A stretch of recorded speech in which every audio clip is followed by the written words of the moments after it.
Alright, real quick before I go to the gym, let me just clear this up. The church did not persecute witches for centuries. They persecuted random ass people.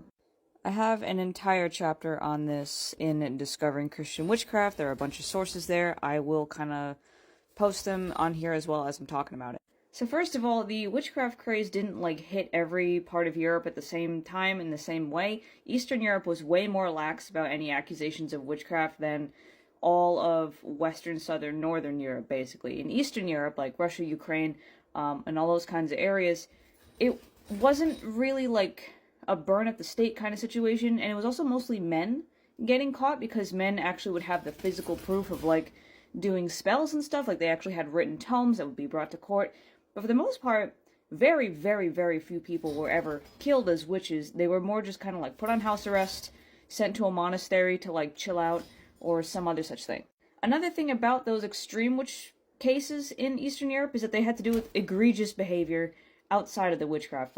Some of the things I've read in, witchcraft in Russia and Ukraine was a guy trying to use magic to get young women to, want to sleep with him. But, the actual court case, the problem there was he was graphically and horrifically essaying them in front of their mom. I don't think the witchcraft was really much of the problem anymore. Now, as for the rest of Europe, as I said, women, Jewish people, and political/racial minorities, those are the ones actually getting targeted as witches. For example, did you know that the Malleus Maleficarum, or Hammer of the Witches, was actually originally inspired by an earlier book, Malleus Judaeorum, or Hammer of the Jews?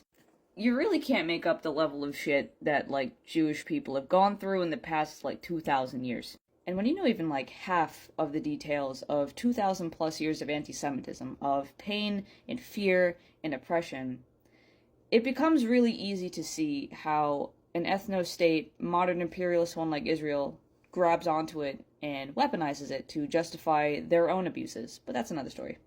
Nonetheless, a lot of church officials really not only did not like women, because they were just thought to be weaker, both mentally and physically, they were easily susceptible to demon attacks or something, but also they didn't like Jewish people because they just thought they were apostates, heretics, that they were bad for business, certain merchants in present-day Germany really didn't like them.